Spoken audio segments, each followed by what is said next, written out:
Hello everyone and welcome to a non-review. It's odd, I know.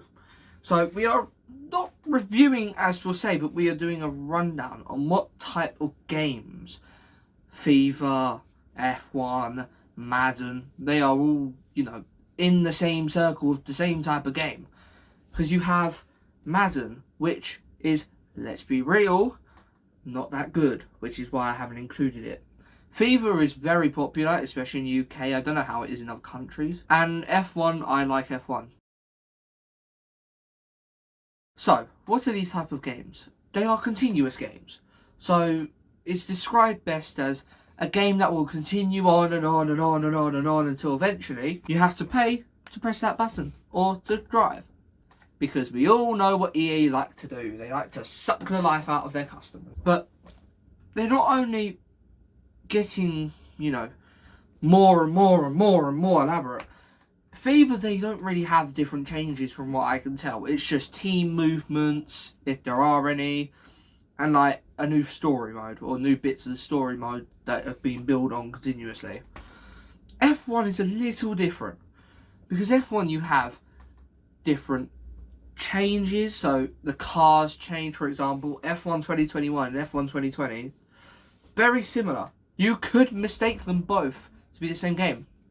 But F1 2022 is very different. The car is different. So in F1 2021, the car is more boxy.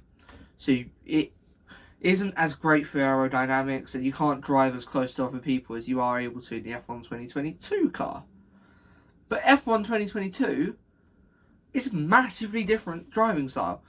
You can't go from F1 2021 and be the exact, so let's say you're a masterclass driver in F1 2021, no one can stop you. You go to F1 2022, you are likely to hit a roadblock because the car is different. Now, R&D changes don't happen all the time. For example, there's a very slight one this season. Obviously, if you're a good old F1 race watcher like I am, who is going to go and watch, hopefully, the Austin Grand Prix with my family, if the Austin Grand Prix has probably... Yeah, this is coming out after the Abu Dhabi. Well, let's face it, we all know who's champion, Max Verstappen. And with Ferrari's use case, do we really think they're going to be able to come back with the points? Nah. Red Bull have easily won Drivers' Championship and Constructors. Maybe a 1-2 if Leclerc decides to just drive straight into the barrier. Or Yuki Tsunoda decides to just straight into it. What type of games are they? Now, obviously, I feel like I shouldn't have to state this. FIFA is a football game, and F1 is a racing game. But they are what is known as a continuous game. They continue with new titles.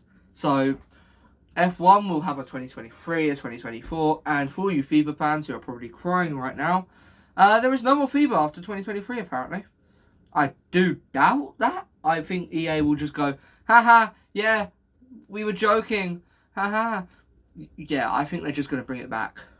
I don't honestly think they can keep that game dead. It's like 28% of their revenue at this point. Considering all the FIFA packs like Rota Shaw buys. But there aren't many differences between the games. You could go from 2016 FIFA to 2022 FIFA, and the only difference you would feel is the graphics because one was in an Xbox 360 and one's on an Xbox Series X.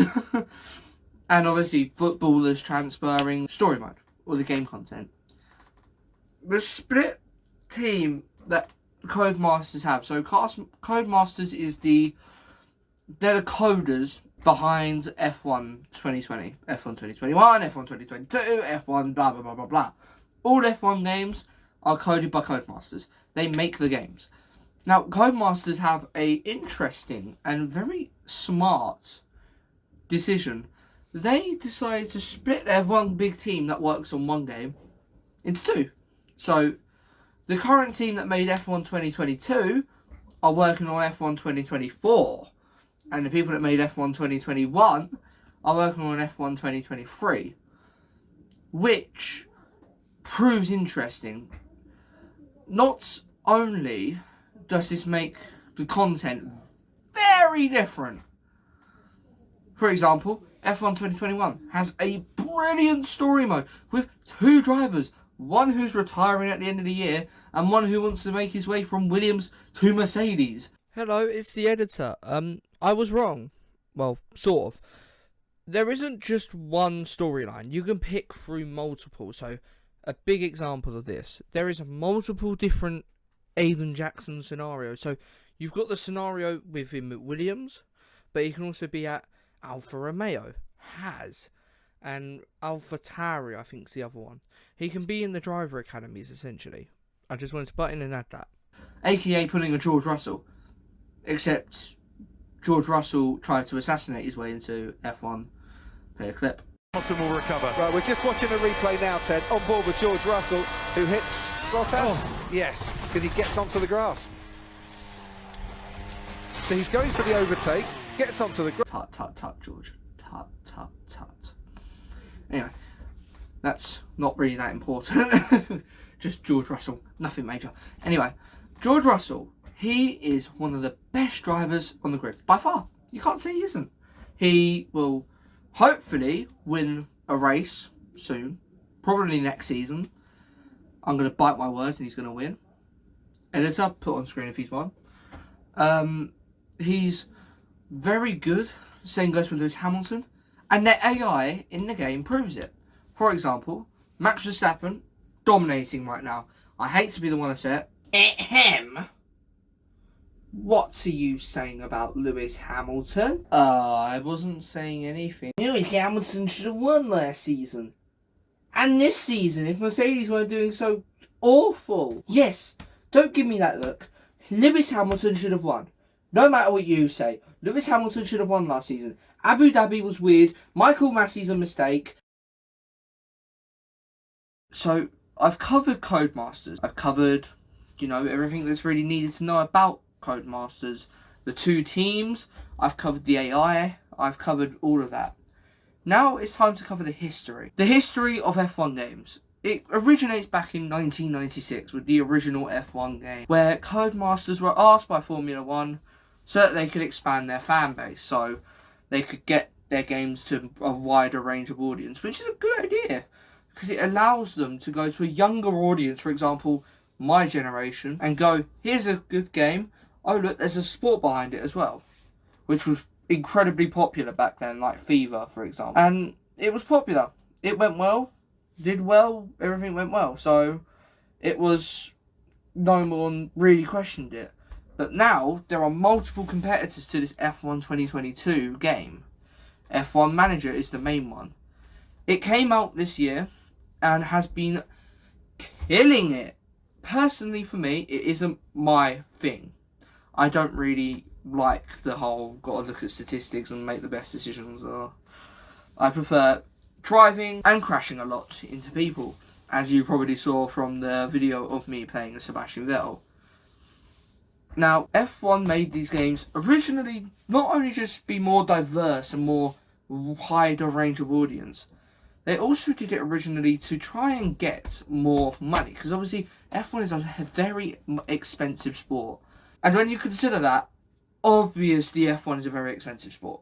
It shouldn't really have to be said. Which is why they made the games as well as for diversity, for money. Third section, my thoughts, opinions, etc. The games are nice. I love the games. They have become to look fantastic. I mean, 2020 is still being used as a benchmark. It's when you know your game looks good. When the old version and your new version is being used for benchmarking, because they are fantastic games. They look so gorgeous when you're racing around the circuits. I've crashed quite a few times because of it, but we'll ignore that. And obviously the cars look really good. They look really sleek, and they actually look like the real cars. So they have the exact same sponsorships, the exact same stickers, everything's the exact same. And they also have legacy drivers, so Michael Schumacher, Jenson Button, Felipe Massa, probably Sebastian Vettel next year, etc, etc. And my opinion overall on the games and the actual Grand Prix / season that happened, it's alright. The season was good. It wasn't too crazy. Obviously, there was the cost cap saga, which was crazy. Then there was Mercedes coming from this to this in Sao Paulo. I don't know how they did in Abu Dhabi. Let's be real though. I've been expecting them to have a DNF. Other than, Lewis Hamilton crashing. I feel like there's going to be a mechanical failure.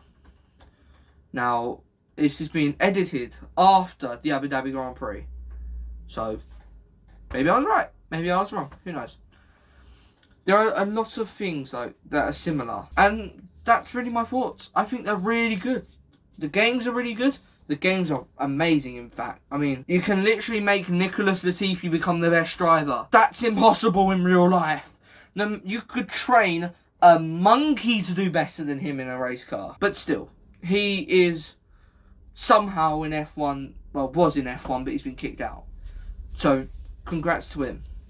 And goodbye to the drivers leaving us this year, such as Nicholas Latifi, Daniel Ricciardo, who's going to be a reserve driver at Red Bull, Nick De Vries is going to AlphaTauri, Pierre Gasly, who's going to Alpine, Fernando Alonso, who's going to Aston Martin, and Seb. Sebastian Vettel and Mick Schumacher.